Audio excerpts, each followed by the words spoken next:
아기가 태어나서 1년이 되면은 돌잔치를 합니다. 돌잔치의 하이라이트는 뭐니 뭐니 해도 그 돌잡이라고 불리는 것입니다. 먹을 것을 이제 다 치우고 나서 상이나 테이블 위에 여러 가지 것을 올려놓습니다. 연필, 책, 청진기, 돈, 쌀, 활, 붓, 실. 요즘 들어서는 거기 위에다 골프공, 스케이트, 축구공 이런 것들을 하는데, 또 최근에는 마우스, 컴퓨터 잘하라고 그런 것들도 올려놓는다고 합니다. 별것 아니라는 것을 알면서도 우리는 그 아이가 무엇을 지느냐에 따라서 크게 웃기도 하고 또 이렇게 기억에 남기기도 합니다. 커서 그 잡는 것대로 훌륭한 사람이 되기를 바랄 때가 있습니다. 여러분, 혹시 여러분들은 돌잔치 때 무엇 잡았는지 기억하시나요? 저는 기억이 안 납니다. 저희 자녀도, 제가 세 자녀를 두었는데 미국에서 키워서 그런지 돌잔치를, 큰애만 돌잔치를 하자마자 와서 큰애만 돌잔치를 했는데, 큰애가 무엇을 잡았는지 엄마는 돈 잡았나요?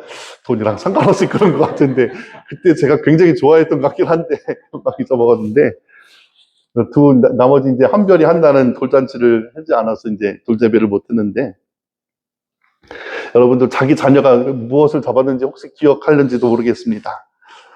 성경에서 보면은 우리 크리스찬은 2번 태어난다고 얘기하고 있습니다. 한 번은 부모의 뱃속에서 육체적으로 처음 태어나고, 또 한 번은 예수님께서 니고데모에게 말씀하신 것처럼 물과 성령을 통해서 거듭난다. 그래서 성경에서는 그것을 중생, 신학적인 용어로 중생, 회심 이렇게 얘기를 하기도 합니다.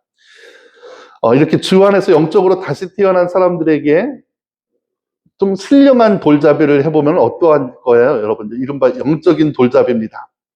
우리가 주 안에서 어떻게 커갈 수 있느냐를 가늠해 볼 수 있는 것입니다. 고린도전서 12장은 이른바 은사장이라고 불리는데요. 1절에 보면은 사도 바울이 고린도 교회 성도들에게 이렇게 묻습니다. 형제들아, 신령한 것에 대하여 나는 너희가 알지 못하기를 원하지 아니하노니. 참 한국말이 어려운 게, 나는 너희가 알지 못하기를 원하지 아니하노니. 이게 말이 좀 똑같은 말인데, 그냥 나는 너희가 신령한 것들에 대해서 잘 알기를 원한다 하면 되는데, 알지 못하기를 원하지 아니하네. 참 좀 말이 어렵습니다. 근데 너희들이 신령한 것에 대해서 잘 알기를 간절히 원한다라는 것입니다.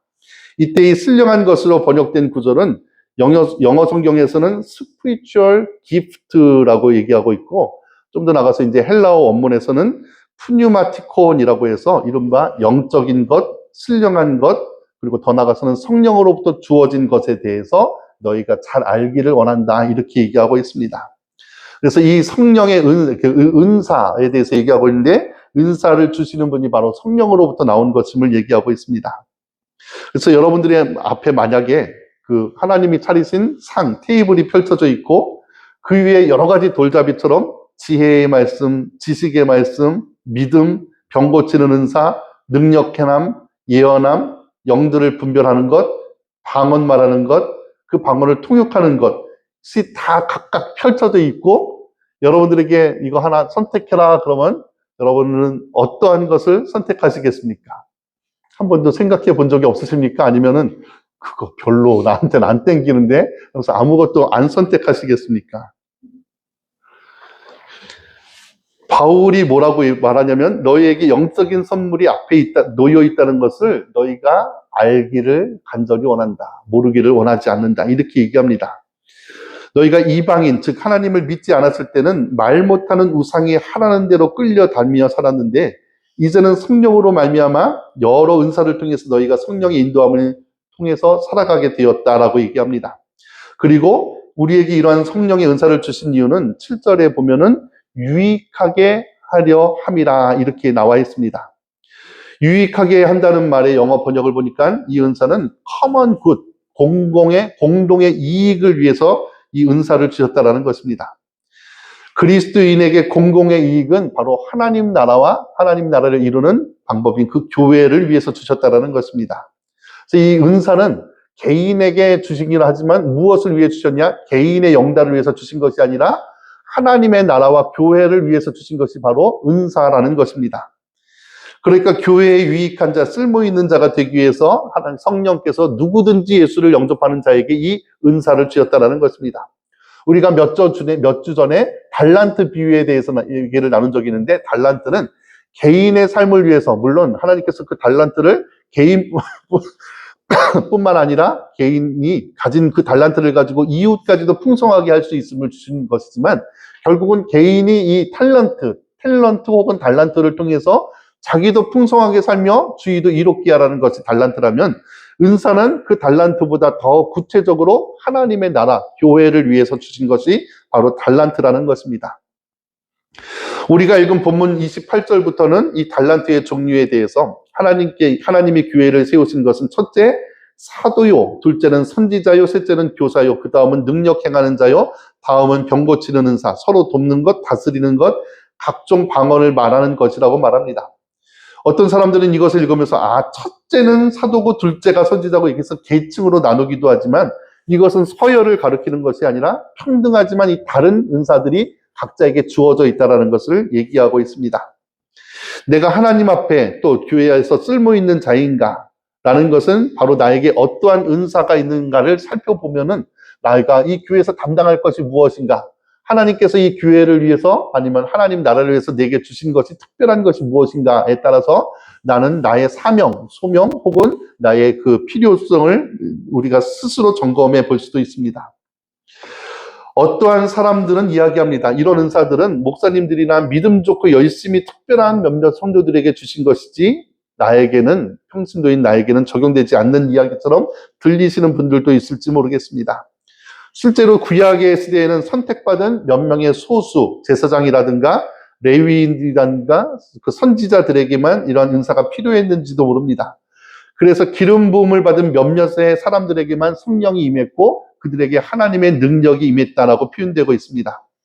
그런데 예수님이 오시면서 이러한 종교 체계가 완전히 뒤바뀌었습니다. 마가 다락방에 모여있던 모든 사람의 머리 위에 성령이 임하였습니다. 그 자리에 있던 모든 자에게 성령의 은사와 함께 임했습니다. 그래서 모든 믿는 자를 가리켜서 이제는 택하신 족속이요, 거룩한 나라요, 왕 같은 제사장이다라고 하면서 예수 그리스도로 말미암아 변화된 신약의 교회를 얘기하고 있습니다. 초대교회는 이렇게 모든 성도가 제사장이라는 표지 앞에 모든 성도가 함께 참여하는 사역을 했지만 2000여 년이 지난 지금에는 또다시 구약의 예배처럼 돌아가 버린 것이 아닌가 생각될 때가 있습니다. 교회는 하나님을 예배하고 그리고 서로 섬기는 공동체입니다. 우리 모두가 하나님께 서비스하고 또 서로에게 서비스하는 것이 바로 교회입니다. 그것을 위해서 또 주신 것이 은사요, 바로 성령의 기프트, 선물입니다. 그래서 은사는 자신의 이익이 아니라 공공의 이익, 교회의 유익을 위해서 주신 것이라는 것입니다. 그리고 우리가 읽은 본문은 그 은사가 얼마나 다양한지, 그리고 이 다양한 은사가 성령 안에서 어떻게 하나 되고 있는지에 대해서 말씀하고 있습니다. 각자마다 하나님께서 주신 은사가 다양하지만 그것은 그리스도 안에서 하나의 성령이 주신 하나님의 뜻대로 각 사람에게 나누어 주신 선물이라는 것입니다. 개개인이 가지고 있는 은사가 다 다르지만 성령께서 그것을 원활하고 또 통일감 있게 사용하셔서 결국은 하나님의 목적대로 뜻대로 사용할 수 있도록 하나의 그 목표를 가지고 사용된다는 것입니다. 우리는 이렇게 하나 된다는 것에서는 많이 그렇게 강조를 받아왔지만 다양한 삶에 대해서는 많이 이렇게 경험하거나 교육을 받지 못하고 살아왔습니다. 제가 고등학교 마지막 교복 세대인 것 같습니다. 그래서 저 때는 고2까지는 제가 교복을 입고 고3 때부터 이제 교복을 안 입게 되는데 여러분들은 저보다 나이가 많으시니까 학교 다니실 적에 다 교복을 입고 자랐을 것입니다. 그래서 하나의 똑같은 교복을 입고 또 어느 교실이든지 똑같은 것을 배우고 시험도 똑같이 치르고 또 더 나가서 학교를 졸업하더라 하더라도 누가 시키지 않아도 같은 학교끼리 모이고 같은 지방 사람들끼리 모이고 하는 것이 너무 자연스러운 시대에서 우리는 살았습니다. 나라에서 시키지 않아도 고향이 어디야? 학교가 어디야? 그러면서 동창들이 모이고 또 같은 동양끼리 모이는, 그렇게 우리는 그런 것을 너무 자연스럽게 살아왔습니다. 개인이 가진 고유한 인격, 성품, 특기를 개발하기보다는 사람들이 사회가 요구하는 타인의 시선에 자기를 맞추는 데 익숙합니다. 또 나라에서 힘이 센 권력자가 나타날 때마다 시도했던 것이 역사책, 기존의 역사를 다 무시하고 하나의 통일된 역사를 만들자라는 시도들이 우리나라뿐만이 아니라 전 세계적으로도 많이 있어 왔습니다. 그런데 역사가들은 이렇게 역사를 아는 사람들은 하나의 역사를 만든다는 것이 얼마나 부질없고 또 어리석은 것인가를 강조해 왔습니다. 역사라는 것 자체가 과거를 객관적으로 기술한 것이 아니라 과거에 있는 모든 것을 쓰면 역사라고 할 수가 없는데 그 과거에 있는 사건 중에서 특별한 것을 뽑아서 어떠한 관점에 따라서 기록해 있는 것이 역사라는 것입니다. 그래서 사람의 관점이 들어가서 끊임없이 해석하고 시대에 따라 상황에 따라 그 기술이 달라지는 것 때문에 절대로 하나로 만들 수가 없는 것입니다. 우리나라의 역사도 삼국 유사가 있는가 하면 삼국 사기가 있습니다. 각자의 쓰여진 관점에 따라서 다르고 조선왕조 실록도 여러 가지 또 그 조선의 역사를 기록한 사관들이 있습니다. 텔레비전에서 왜 똑같은 사건에 대해서 기록된 사극이 날마다 다른 드라마가 되어서 나옵니까? 광해나 사도세자를 다룬 드라마나 영화만 해도 얼마나 많습니까? 최근에 나왔던 왕과 사는 남자인가요? 그것도 또 다시 그 사도세자의 모습을 다루고 있는데 그렇게 많은 이유는 그 시대에 따라서 관점에 따라서 끊임없이 다르게 해석되고 또 다르게 다가오기 때문에 그렇습니다. 성경에 예수님의 일생을 다룬 복음서만 해도 하나로 다룬 것이 아니라 마태, 마가, 누가, 요한 복음이 있습니다. 그것 때문에 어떠한 비판가들은 이렇게 순서도 다르지 않느냐. 그러니까 이것이 다 어떻게 보면 잘못된 거 아니냐. 많은 비판을 받기도 하지만 그래서 우리는 마태, 마가, 누가복음을 공관복음이라고 합니다. 예전에는 이것을 관점이 같다라고 하는데 관점이 같은 것이 아니라 똑같은 사건을 다른 관점에서 바라봤기 때문에 우리는 그것을 공관복음이라고 합니다. 예수님의 똑같은 일생을 바라보았어도 그것을 바라보는 주체가 누구고 또 누구에게 보여주고 싶은가에 따라서 유대인에게 보여주고 싶은가 아니면 이방인들에게 보여주고 싶은가 아니면 좀 더 영적인 것을 바라보는가에 따라서 마태, 마가, 누가, 요한복음이라는 그런 같은 사건을 다른 관점에서 본 기록된 그러한 예수님의 삶만 보더라도 그렇습니다. 구약의 역사도 마찬가지입니다. 열왕기 상하가 있고 역대 상하가 있는데 거의 7, 80%가 같은 관점에 있지만 열왕기 상하는 유대의 정통성을 두고 유대 중심에 그래서 북왕국 이스라엘의 역사는 필요할 때만 잘 다루지 않지만 역대 상하는 유대나 북왕국 이스라엘이나 똑같은 하나님의 나라라는 관점에서 똑같이 객관적으로 다루고 있습니다. 구약의 역사만 하더라도 이렇게 똑같은 역사를 두 번에 걸쳐서 예수님의 일생도 그러한 관점에 따라서 여러 가지 각도에서 다루고 있는 것입니다. 우리에게 주어진 말씀은 하나이지만 똑같은 말씀을 들어도 우리가 받아들이는 모습은 가지각각입니다. 제가 한 성경을 한 설교를 해도 여러분들의 숫자에 따라서 이 해석이 달라질 수도 있고 또 한 사람의 설교를 듣는다고 해도 어느 때에 듣느냐에 따라서 그때 들었던 설교가 또 다르게 다가오기도 합니다. 우리의 관점이 다 다르기 때문에 그렇습니다. 한 말씀을 읽어도 은혜받고 감동받고 결단하는 부분이 다릅니다. 하나님의 말씀은 하나이지만 그 말씀은 우리 각자에게 살아서 다양하게 역사합니다. 그렇지만 그 다양한 말씀이 교회 안에서 성령 안에서 화합되게 하고 또 하나님의 뜻을 이루게 하는 것이 바로 성령의 역사라는 것입니다. 그렇기 때문에 우리에게 주어진 은사도 다양합니다. 그런데 실제로 사람들이 기대하는 성도의 모습은 또 얼마나 획일적인지 모릅니다. 우리 스스로가 교회 안에 다양한 은사를 인정하지 못할 때가 있습니다. 그냥 우리는 성도들을 믿음 좋은 사람, 믿음이 별로 없는 사람, 아니면 새신자 이렇게 구분해서 믿음이 좋은 사람한테 많은 일을 맡기고 믿음이 연약한 자들에게는 좀 덜 맡기고 불신자에게는 어떠한 일도 맡기지 않는 것이 그냥 교회의 문화처럼 되어 있습니다. 신자 안에도 모습이 다 각각일 텐데 내 기준대로 바라보기 때문에 신자끼리에서도 이해하지 못하고 갈등할 때가 많습니다. 각자가 가진 고유한 모습, 고유한 은사를 바라보지 못합니다. 예수님이 택하신 12제자를 하나하나를 자세히 들여다보면 그들의 말과 행동과 삶이 같은 동네 사람이면서도 얼마나 다른가를 우리가 살펴볼 수가 있습니다. 신앙생활이라는 것은 다른 말로 하면 하나님의 말씀 안에서 나의 고유성을 찾아가는 여정이라고 볼 수가 있습니다. 그래서 성경을 통해서 그리스도도 발견하게 되지만 성경을 통해서 또 발견하는 것은 내 진짜 모습이 어떤가를 발견하게 되는 것입니다. 참나의 자아를, 내 인격을 찾아가는 것입니다. 그런데 성경은 그 참나를 찾아가는 과정에 있어서 먼저 자기를 부인하고 주의 십자가를 따르라라고 얘기합니다. 자기 자신을 찾아야 되는데 첫 번째가 자기를 부인하고 따라오라고 합니다. 왜 그렇습니까? 우리가 쓰고 있는 가면, 사회가 만들어 놓은 외식, 누룩을 제하고 하나님 앞에 우리 있는 모습을 그대로 발견하기 위해서는 내가 지금껏 가지고 지니고 걸어왔던 것들을 버리고 주님을 봐야지 나도 보인다라는 것입니다.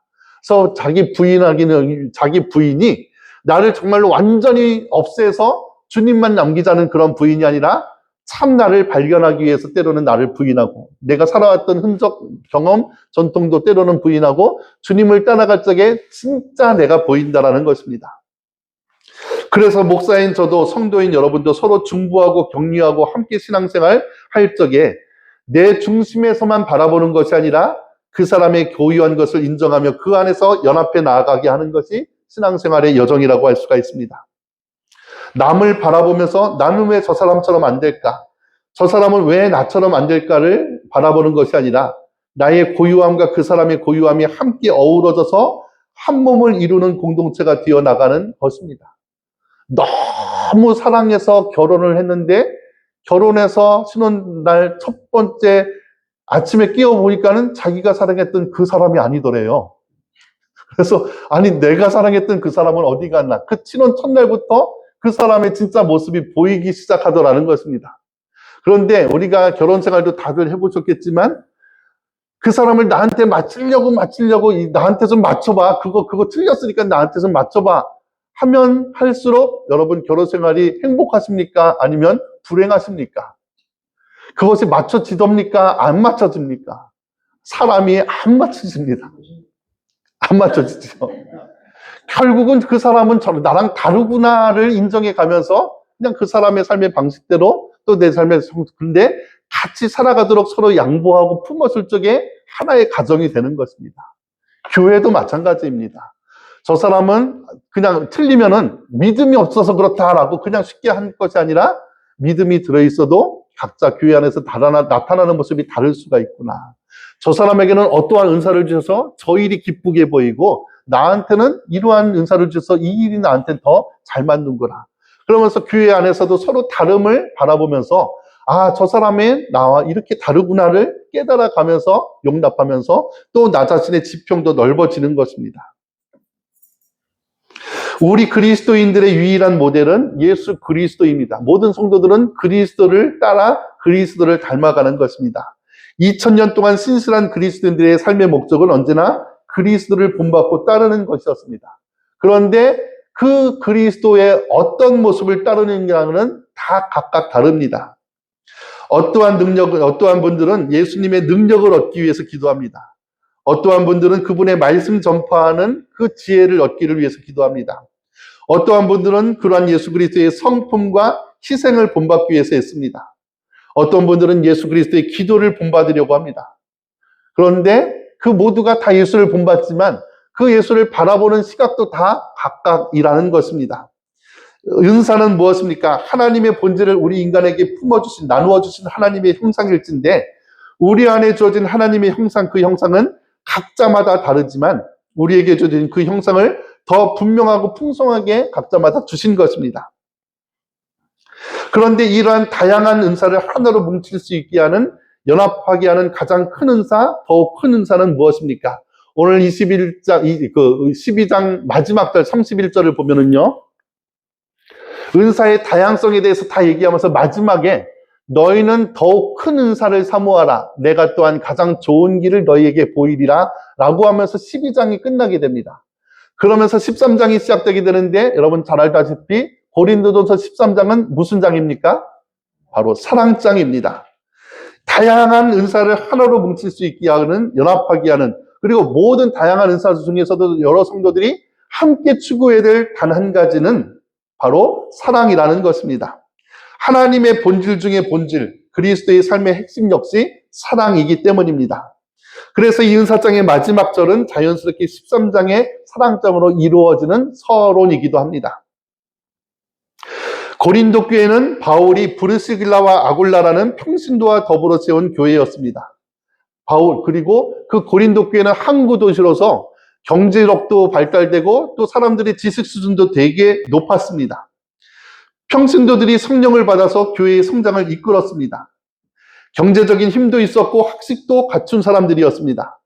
무엇보다도 신앙이 열심이어서 은사가 얼마나 뛰어났는지 성도들, 어느 정도 성도들 되면 방언, 능력, 치료, 치유의 은사, 각가지 은사들이 성행했던 교회가 고린도 교회였습니다.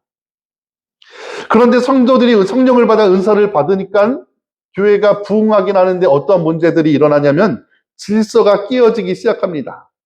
성도들이 은사가 나타나다 보니까 바울조차도 성도들의 성에 차지 않습니다. 그래서 바울에게 트집을 잡기 시작합니다. 너 진짜 사도가 맞냐? 라고 해서부터 사도 바울의 외모를 가지고도 트집을 잡고, 그러니까 사도 바울이 고린도후서 10장 7절에 너희는 외모만 보는도다 하면서 한탄할 정도로, 그래서 심지어 어떤 사람들은 그렇게 사도 바울처럼 못생긴 사람도 성령이 있을 수 있냐고까지 바울을 모욕하는 일도 있었습니다. 그의 몸에 있는 질병을 가지고도 공격이 들어왔습니다. 어떻게 성령 받은 사람이 너 스스로의 질병 하나 못 고치느냐라고 공격도 합니다. 그리고 또한 그의 말주변이 없음을 가지고 흠을 잡기 시작합니다. 그의 사도 바울의 말에는 박력이 없다는 것입니다. 그래서 사도 바울은 스스로도 나는 말에는 조라나 지식에는 그렇지 않다라고 자기 스스로를 별명할 정도로 스스로 자기의 말 못함을 인정하기도 합니다. 고린도 전후서를 통해서 사도 바울은 자기에게 가하는 여러 가지 인신 공격에 대해서 서운함을 드러내기도 하고 화를 내기도 하고 변호하기도 합니다. 그래서 바울이 이제는 다른 지역으로 옮겨서 사역을 할 적에 사도 바울이 떠난 이후에 알렉산드리아 출신으로 아볼로라고 하는 유대인이 고린도 교회의 지도자가 되었습니다. 사도행전의 설명을 빌자면 이 아볼로는 말을 잘하고 성령에 능통한 사람이었다라고 합니다. 실제적으로 역사를 보면 아볼로는 그 당시 유명한 학식 있는 자였고 웅변가였습니다. 그러니까 사도 바울의 말의 조람에 대해서 그 성에 차지 못했던 고린도 교회 성도들이 아볼로가 처음에 왔을 적에 얼마나 좋아했겠어요. 진짜 말도 잘하고 지식에도 능한 자구나 라고 하면서 아볼로에게 아마 굉장한 지지를 보냈을 것입니다. 그런데 시간이 지남에 따라서 아볼로에게도 또 실증을 느끼기 시작합니다. 뭐라고 실증을 느끼냐면은 이제 아볼로는 말은 잘하는 것 같은데 성령을 못 받은 것 같다라고 하면서 또 아볼로를 비판하기도 합니다. 물론 정확한 어떠한 공격이 왔는지 구체적으로 나와 있지는 않지만 고린도전서 16장 12절에 보면은 이 아볼로가 고린도 교회 성도들의 공격에 이제는 견디지 못하여서 바울에게로 피신하게 됩니다. 그런데 바울은 자기에게 온 아볼로를 다시금 권면하면서 다시 그 교회로 돌아가라라고 하는데 아볼로가 얼마나 상처를 입었으면 못 돌아가고 있습니다. 그래서 16장 12절에 보면은 형제 아볼로에 대하여는 그에게 형제들과 함께 너희에게 가라고 내가 많이 권하였으되 지금은 갈 뜻이 전혀 없으나 기회만 있으면 가리라. 아무리 바울이라고 해도 권면해도 못 간다는 것입니다. 그래서 지금은 가지 못할 것 같은데 언제나 기회가 되면 가실 것이다 이러면서 고린도 교회에게 편지를 보내고 있습니다. 그리고 나서 이제 아볼로가 안 가니까 그 대신 보내는 것이 이 사도 이제 디모데를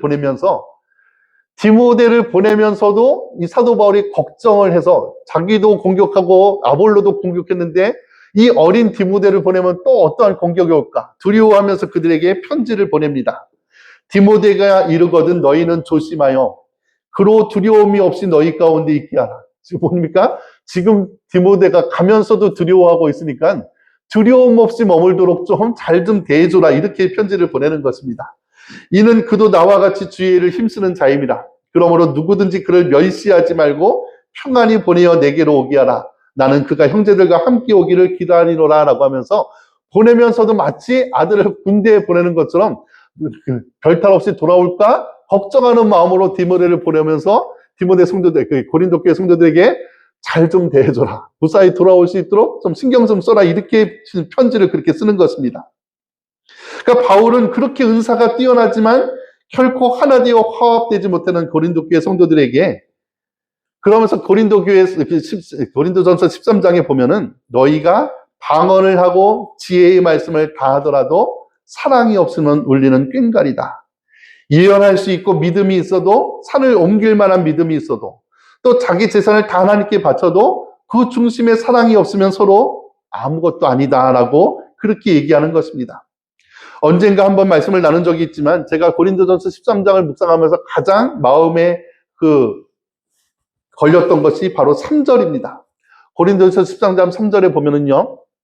내가 내게 있는 모든 것으로 구제하고 또 내 몸을 불사르게 내줄지라도 사랑이 없으면 내게 아무 유익이 없느니라. 처음 읽을 때는 구제를 아무리 많이 하더라도 사랑 없이 자신을 과시하여 드러내기 위해서 위선으로 하면은 하나님이 안 받으시는구나. 열정을 다해 헌신을 해도 중심이 바르지 못하면 그 안에 하나님의 사랑함이 없으면 내게 아무 유익이 없을 수도 있겠구나 라고 생각을 했고 또 많은 주석도 그런 것에서 크게 벗어나진 않습니다. 그런데 몇 번을 더 읽어보니까 걸리는 단어가 있습니다. 내게 있는 것으로 구제하는 것이 아니라 어떻게 내게 있는 모든 것으로 구제한다라고 했어요. 그러니까 그냥 재산의 일부분을 가지고 구제하는 것이 아니라 전 재산을 가지고 구제하는 것이고요. 내 몸을 불사르게 내줄지라도, 근데 이 당시에 이 불사르게 내준다는 것은 상징도 아니고 비유도 아니고 뭡니까? 그야말로 실제적으로 순교하는 것입니다. 근데 여러분, 우리가 어느 정도 신앙심을 가지고 자기의 재산의 많은 부분을 구제할 수 있을지 모르지만 전 재산을 다 구제할 수가 있겠습니까? 위선적으로?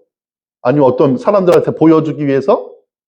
아니면 하나님 앞에 뭔가 나타내기 위해서 자기의 전부를 다 구제할 수가 있습니까? 아니면 뭐 희생할 수 있고 어느 정도 열정은 낼 수 있지만 진짜 사랑 없이 순교할 수가 있겠습니까? 그거는 불가능하지요. 그럼 여기서 얘기하는 그 사랑은 하나님에 대한 사랑입니까? 아니면 성도들에 대한 사랑이겠습니까? 순교하는 사람, 그리고 자신의 모든 재산을 다 구제에 쓸 수 있는 사람은 하나님을 사랑하는 사람은 이렇게 할 수 있습니다. 전적으로 사랑하는 사람은. 그런데 이때 고린도전서 13장에서 얘기하는 것은 하나님에 대한 사랑을 얘기하는 것이 아니라 성도들에 대한 사랑을 나타내는 것입니다. 그럼 내가 하나님을 너무 사랑해서 내 전부를 다 하나님 앞에 드리고 그리고 순교할지라도 이때 그 사도 바울의 표현을 들자면 그래도 너희가 서로를 사랑하지 못하면 아무 유익이 없는 것이다. 지금 이렇게 얘기하고 있는 것입니다. 사랑은 우리가 각자가 가진 모든 은사를 완성시키는 은사의 완성입니다. 다른 어떠한 신령한 은사가 있어도 사랑이 없으면 부족하다는 정도가 아니라 아무 유익이 없다. 성경에 보면 nothing이라는 것입니다. 은사는 유익하라고 주신 것인데 그 은사에 사랑이 없으면 아무 유익이 없다는 것입니다. 반대로 우리가 내게 어떠한 특별한 은사가 없을지라도 그렇다면 거꾸로 사랑이 있으면 무엇이겠습니까? 오히려 하나님이 받으실 만한 예배라는 것입니다. 사랑은 모든 은사를 움직이는 가장 큰 은사요 힘입니다. 각자가 가진 고유한 은사를 발견해 갔을 때 그것이 사랑을 위해서 쓰여져야지 비로소 가치가 있는 것입니다. 교회에 대한 사랑, 성도에 대한 사랑으로 우리의 은사를 완성하는 것입니다. 미국에서 이민해서 살다 보니까는 군인과 결혼하신 분들이 많이 있습니다. 그래서 제가 성도들과 만나면서 미국 그 군인으로 남편을 두신 남편들을 몇 분 만나봤는데 많은 분들한테 이러한 소리를 듣습니다. 나는 내 가족과 조국과 그리스도를 위해서라면 내 목숨까지도 내어줄 수 있다. 많은 분들이 이것이 미국 어떠한 일반적인 성도들의 신앙이요, 청교도의 바탕을 둔 신앙입니다. 내 가족과 국가와 그리스도를 위해서 내 목숨도 바칠 수 있다. 얼마나 좋은 그리고 훌륭한 모습인지 모릅니다. 그런데 가만히 살펴보니까는 그분이 가족을 위해서, 조국을 위해서도 복무하고 가족을 위해서도 헌신은 다했지만 그리스도를 위해서는 죽을 수 있다라고 얘기했지만 실제적으로 보니까 교회에서 성도들로 인해 상처를 받아서 교회 출석을 안 한 지가 벌써 몇십 년 된 그러한 그 남편들도 많이 있었습니다. 한국의 전 세계 대형 교회 가운데 만약에 20개의 대형 교회가 있으면 그 절반이 다 한국에 있는 교회들이거든요. 근데 한국의 대형 교회에서도 요즘에 가장 큰 성장을 이루는 대형 교회가 어딘지 아십니까? 예전엔 순복음교회였는데 요즘은 그것이 아니라 가나안 교회라고 합니다. 가나안 교회는 거꾸로 하면 안나가 교회죠. 예수님은 믿지만 교회에 출석하지 않는 그러한 성도들의 숫자가 어느 순복음교회 성도들의 숫자를 훨씬 능가했다는 것이죠. 어느 성도님이 저와 함께 신앙생활을 하면서 교회를 사랑한다는 것이 도대체 무엇일까에 대해서 끊임없이 기도도 하고 고민도 했다는데, 그가 깨달은 것은, 교회를 사랑한다는 것은 교회 성도들, 식구들을 사랑하는 것이구나, 라고 저렇게 나눔 중에 고백한 적이 있습니다. 여러분, 주님을 사랑하는 것, 그러니까 주님께서 사도 바울을 만날 적에, 사도 바울이 교회를 핍박하고 예수 믿는 자를 핍박했을 적에 그 사도 바울에게 예수님께서 한 것은 나는 네가 핍박하는 그 예수다라고. 그러니까 예수 믿는 사람들을 핍박하는 것이 곧 예수를 핍박하는 것이고 교회를 핍박하는 것이라고 얘기했습니다. 거꾸로 보면은 이 주님을 사랑하고 교회를 사랑한다는 것은 교회 식구들을 사랑하고 성도들을 사랑하는 것입니다. 비록 나와 다르고 때로 이해하지 못할 일을 할 때에도 그 안에 예수가 있고 성령이 있기에 함께 걸어가는 것이 우리가 마땅히 행해야 될 것이라는 것입니다. 그 사람을 통해서 내 안에 없는 어떤 것을 볼 수도 있고, 내가 발견하지 못한 예수 그리스도의 품성 또한 경험할 수 있고, 결국 그렇게 어우러져 가면서 함께 살아갈 적에 우리는 삶의 지평을 넓힐 수가 있는 것입니다. 여러분, 첫 번째 종교개혁은 모든 성도에게 성경을 열어주었던 사건입니다. 그런데 지금 이 시대의 교회개혁은 모든 성도가 함께 은사를 개발하면서 함께 교회를 세워가는 것이 지금 우리에게 필요한 새로운 종교개혁이 아닌가 싶습니다. 어떠한 목사님은 1인 1사역이라고 해서 아무리 새신자라 할지라도 교회에 와서 하나 정도는 뭔가 할 수 있도록 이렇게 함께 동역할 수 있는 길을 열어준다라고 말씀하신 적이 있습니다. 어떤 한 사람에게 많은 역할과 임무가 돌아가는 것이 아니라 모든 성도가 교회의 여러 가지 일에 함께 참여하면서 각자가 성령이 주신 은사 안에서 사랑을 중심에 품고 교회라는 그리스도 공동체를 세워가는 것. 여러분, 우리 교회 주보에 보면은 우리 교회에 그러한 비전이 있는데, 한 성도가 교회로 세워져 가는 공동체입니다. 바로 한 사람이 이렇게 자기 은사를 개발하면서 교회가 되어가는 것, 바로 센트럴밸리 한인연합교회가 기도하며 꿈꾸며 나아가는 것일 것입니다. 여러분, 앞으로 우리가 해야 될 일이 얼마나 많은지 모릅니다. 이 지역에 우리가 돌보고 있는 그러한 구제 사역만 하더라도 우리가 지금은 헌금으로만 지원하고 있지만 앞으로 그것에 동참해서 함께하고 싶은 마음도 있고요. 우리가 지원하는 선교사님들의 그러한 것을 헌금으로 뿐만 아니라 우리가 직접 방문하면서 함께 동역할 수 있는 여러 가지 사역들이 있습니다. 그런데 저 혼자 꿈꾸고 계획한다라고 할 수 있는 것도 아닙니다. 제가 그것을 다 감당할 수 있는 그릇도 되는 것이 아니라, 여러분들 각자가 내가 이 교회 안에서 무엇은 은사를 하나님께서 나에게 주셨을까? 나에게 주신 이 은사를 통해서 어떻게 공동체를 이롭게 하고 서로 성도들에게 여기가 도움이 될 수 있을까? 물론 나는 너무 연약해서 돌봄만 필요한 성도들도 있을지 모릅니다. 물론 교회는 그러한 연약한 성도들을 돌보고 또 함께 해야 됩니다. 그런데 돌봄으로부터 끝난다면은 이것은 그냥 우리가 양로원처럼 돼가는 교회일 뿐입니다. 연약한 성도를 우리가 돌보되 그가 이제는 회복되어서 일어난다면 그도 함께 일할 수 있고, 그리고 사역할 수 있고, 함께 동역할 수 있는 그러한 구실할 수 있는 그러한 교회가 되어야 될 것입니다. 그런데 그 모든 것을 이루는 그 중심에 무엇이 있어야 됩니까? 바로 사랑으로 서로를 섬기고 용납하고 나갈 적에 내가 이 교회 안에서 사랑을 받을 뿐만 아니라 또한 나도 누군가에게 사랑을 줄 수 있는 가치 있는 주님의 도구구나, 그렇게 세워갈 수가 있을 것입니다. 그래서 여러분, 우리가 함께 기도하며 나갈 적에 하나님께서 나에게는 어떠한 그러한 은사를 주셨을까?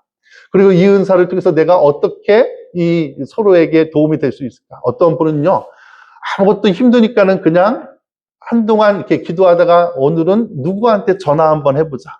그래서 기도하다가 하나님께서 주시는 그냥 마음대로 일주일에 한 번씩, 그것도 많이도 아니라 일주일에 한 번씩 성도들에게 돌아가면서 전화하면서 그것을 통해서 한 성도를 세우기도 하고 또 나누기도 하고 그러면서 했던 분들도 있습니다. 저희 교회의 일은 아니고 어떠한 교회 성도는요, 그에게 예배 참여하는 성도들의 수를 세워서 그 예배부장에게 알려주라. 아무것도 아닌 일인 것 같잖아요. 근데 성도의 수를 세다 보니까는 나중에 이제 목사님이 갈리고 또 와도 그분처럼 성도들의 그 개인 이름과 그것들을 아는 분이 없다라는 것입니다. 그것이 굉장히 큰 교회였는데도 불구하고 성도들의 수를 세다 보니까 오늘은 누가 안 왔구나. 그러니까 목사님은 신방을 놓쳐도 그분한테 딱 전화하면 요번 주 누가 안 오셨으니까 이분 신방 하세요. 이렇게 탁탁탁 나올 정도로. 처음엔 숫자 서는 것으로부터 시작됐는데 나중 가서는 그것을 통해서 한 성도 한 성도의 얼굴들이 다 사진처럼 매겨지는 그러한 것을 경험했다라는 것입니다. 여러분, 나는 돌봄만 필요하다 생각하는 것이 아니라 나도 무언가를 할 수 있다는 것을 여러분 깨닫고 기도하시면서 또 우리가 이 교회 안에서도 함께 사랑을 받을 뿐만 아니라 또 베풀 수 있는 저 여러분들 될 수 있기를 주님의 이름으로 간절히 축원드립니다. 함께 기도하십시오.